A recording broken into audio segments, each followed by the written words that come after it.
Pemirsa, Tamrin Marsaoli, Kepala Dinas Pertanian Kota Ternate, lakukan launching proyek perubahan diklat kepemimpinan yang diikutinya. Kepala Dinas ini fokus mengembangkan pertanian hortikultura yang terintegrasi dengan pertanian perkotaan. Bertempat di kawasan pertanian Loto, Kota Ternate, Tamrin Marsaoli, Kepala Dinas Pertanian Kota Ternate, luncurkan proyek perubahan berupa akselerasi kemandirian petani hortikultura melalui Urban Farm.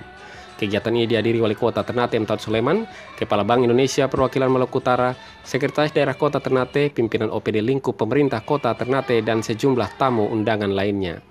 Dalam sambutannya, Kepala Dinas Pertanian Kota Ternate Tamrin Marsaoli mengatakan bahwa pihaknya merancang program perubahan untuk pengembangan pertanian perkotaan ini cukup beralasan, yaitu semata-mata untuk mendukung program Ternate Andalan dalam mewujudkan kemandirian pangan.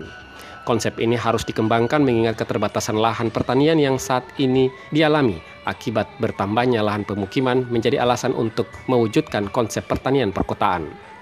Program ini diharapkan bisa dikembangkan secara menyeluruh dan pertanian Loto menjadi proyek percontohan. Pertanian menurut Tamrin Marsaoli tidak semata hanya sebatas bertani saja, akan tetapi bisa dikembangkan untuk wisata, pendidikan, dan lain sebagainya. Dan hal tersebut bisa dimulai dari kawasan pertanian hortikultura Loto yang dimiliki pemerintah kota. Memang proper kami ini sangat sederhana Pak Wali, tapi ini paling tidak mendukung sepenuhnya program Ternate Andalan. Dalam hal ini pengembangan ekonomi kerakyatan. Tentunya urban farming, orang bertanya-tanya, apa sih sebenarnya urban farming? Urban farming ini semestinya konsep sederhana yang ini sudah dikembangkan di beberapa tempat, khususnya di Pulau Jawa dan Sumatera. Hal yang paling mendesak bagi kita semua Bapak Ibu sekalian adalah bahwa di kota Ternate ini ketersediaan lahan untuk bertani semakin minim akibat dari adanya pertalian ruang antara ruang pemukiman dan ruang bertani. Nah, olehnya itu dengan dasar pemikiran inilah yang kemudian membuat saya dan kawan-kawan di Dinas Pertanian mencoba melakukan sebuah inovasi terobosan untuk mengembangkan hortikultura. Sementara itu, Wali Kota Ternate M. Taud Sulaiman dalam sambutannya menyambut baik proyek perubahan yang dilakukan ini. Menurutnya, proyek perubahan tidak harus dilakukan hanya untuk memenuhi persyaratan dalam sebuah diklat kepemimpinan, akan tetapi harus bisa berlanjut untuk kepentingan kemajuan daerah yang melahirkan sebuah kebijakan.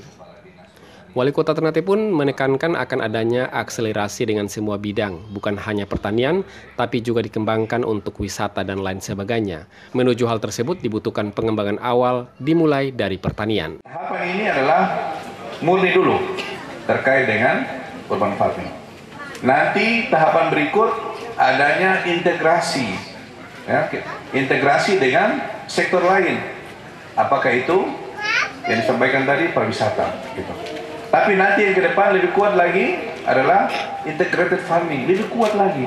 Jadi nanti mungkin tidak hanya upaya sinergi dari pertanian, pariwisata, tapi juga mungkin peternakan dan bisnis kafe-kafe saat itu.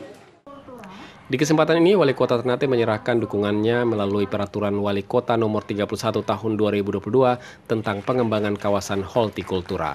Perwali ini diharapkan bisa menjawab persoalan pertanian di Kota Ternate, terlebih mewujudkan kemandirian pangan sehingga ketergantungan komoditi pangan dari luar Ternate bisa dikurangi. Tim Liputan Gamalama TV.